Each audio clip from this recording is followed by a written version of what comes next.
लोकसभा निवडणुकीत Republican party of इंडियाला जागा मिळाल्या नाहीत, तरीही आम्ही नाराजी दूर ठेवून महायुतीचे काम केले। त्यामुळे येत्या विधानसभा निवडणुकीत किमान 10 ते 12 जागा आम्हाला मिळाव्यात। तसेच ओबीसी आणि मराठा समाजात वाद निर्माण न होता मराठ्यांनाही आरक्षणाचा लाभ मिळावा अशी मागणी केंद्रीय सामाजिक न्याय राज्यमंत्री रामदास आठवले यांनी केली आहे।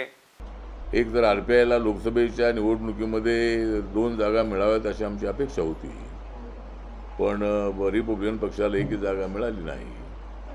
तरीही नाराजी बाजूला ठेवून आम्ही कामाला लागलो आणि आम्हाला यावेळेला माननीय देवेंद्र फडणवीस यांच्याबरोबर आपण बोललो होतो आणि आरपीआयला एक एमएलसी मिळावी अशी अपेक्षा व्यक्त केलेली होती। एक मंत्रिपद विस्तार होत असेल तर त्यामध्ये मिळावं अशी आमची मागणी होती आहे।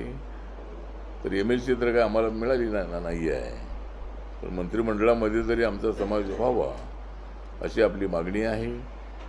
आणि येणाऱ्या विधानसभेच्या निवडणुकीमध्ये रिपब्लिकन पक्षाला एक 10 तरी जागा मिळाव्यात। मी काही 40-50 जागा मागणार नाही आहे, पण 10-12 जागा तरी माझ्या पक्षाला मिळाव्यात अशा पद्धतीची माझ्या पक्षाची मागणी राहणार आहे।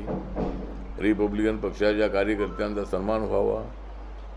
जिल्हा तालुका राज्याच्या का कमिटी आहे त्याच्यामध्ये आम्हाला संधी मिळावी आणि त्या कमिट्या लवकरात लवकर कराव्यात। जरी निवडणूक ऑक्टोबरमध्ये आता आलेली आहे तरीही महामंडळांच्या नियुक्त्या कराव्यात अशी आपली मागणी आहे। आणि तसं मी देवेंद्र फडणवीस यांच्याशी बोललेलो आहे, माननीय मुख्यमंत्र्यांना बोललेलो आहे, अजितदादांना बोललेलो आहे। तर या कमिट्या लवकर कराव्यात अशी आमची मागणी आहे। आणि येणाऱ्या विधानसभेमध्ये आम्हाला 288 पैकी 170 ते 180 जागा मिळतील अशी आम्हाला अपेक्षा आहे। संविधानाचा मुद्दा या निवडणुकीत चालणार नाही। लोकसभेच्या निवडणुकीमध्ये मात्र मोठा गैरसमज करून त्यांनी मतं घेण्याचा प्रयत्न केला। दलित समाजामध्ये मायनॉरिटीजमध्ये मोठा गैरसमज करण्यात आला, पण तो विषय यावेळेला चालणार नाही। दुसरा विषय आहे तो ओबीसी आरक्षण आणि मराठा आरक्षण। तर माझं दोन्ही समाजाला आव्हान आहे की दोन्ही समाजांनी एकमेकाशी वाद न करता आपला अधिकार आपण मागण्याचा आपल्याला पूर्णपणे अधिकार आहे। मराठा समाजाला आरक्षण मिळालं पाहिजे आणि 10% आरक्षण देण्याचा निर्णय राज्य सरकारने घेतलेला आहे। राज्याचं ते आरक्षण ऑलरेडी अनेक डिपार्टमेंटमध्ये भरती होत असताना ते इम्प्लिमेंट केलं जात आहे, परंतु ओबीसीमधून आरक्षण द्यावं या मताशी मी सहमत नाही। पण त्यांना ओबीसी म्हणून आरक्षण देण्याच्या संबंधामध्ये राज्य सरकारने विचार करावा। पण त्यांना ओबीसीचं जे 27% आरक्षण आहे त्याच्यातून त्यांना न देण्याचा प्रयत्न सरकारचा असावा। आणि तामिळनाडूमध्ये ओबीसीच्या 2 कॅटेगरी आहे आणि ते तामिळनाडूमध्ये 50% आरक्षण आहे, 30%चा ग्रुप आहे आणि 20%चा ग्रुप आहे। तसा मराठा समाजाला ओबीसी म्हणून ट्रीट करावं राज्य सरकारने आणि त्यांना आरक्षण देण्याचा निर्णय तर ऑलरेडी घेण्यात आलेला आहे। ओबीसीच्या आरक्षणाला धक्का न लागता तर ओबीसीच्या आरक्षणाला धक्का लागू नये, पण मराठ्यांना आरक्षण मिळालं पाहिजे अशा पद्धतीची आपली सूचना आहे।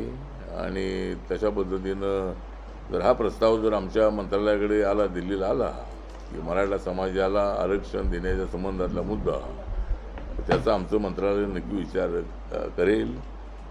तर तशा पद्धतीचा प्रस्ताव राज्य सरकारने पाठवावा अशी पण राज्य सरकारला आमची सूचना आहे आणि त्याचा विचार नक्की आमचं मंत्रालयाची जी एक्सपर्ट कमिटी आहे ती एक्सपर्ट कमिटी करेल। आणि आरक्षण जे आहे ते आरक्षण सगळ्या मराठ्यांना द्या अशी मागणी नाही आहे। ज्यांचं उत्पादन 8 लाखाच्या आतमध्ये आहे अशाच कुटुंबांना त्याचा फायदा मिळणार आहे। त्यामुळं सर्व मराठ्यांना आरक्षण तसं मिळणार नाही। ओबीसीना जे आरक्षण मिळतंय ते आरक्षण 8 लाखाच्या आतमध्ये ज्यांचं उत्पादन अशाच कुटुंबांना आरक्षण मिळतंय, ते सगळ्या ओबीसीना मिळत नाही आहे। त्यामुळे 8 लाखाचा क्रायटेरिया आहे, पण तो वाढवावा अशा पद्धतीची आमची अनेकांची मागणी आहे। 8 लाखावरून 12 लाखापर्यंत करा अशी आमची मागणी आहे। त्याचा विचार भारत सरकारकडून सुरू आहे, पण सध्या तर 8 लाखाची अट आहे, त्याप्रमाणे त्यांना आरक्षण ओबीसीना मिळत आहे। ओबीसीमधून त्यांना मराठ्यांना आरक्षण न देता त्यांनी स्वतंत्र कॅटेगरी करावी अशा पद्धतीची आमची सूचना आहे.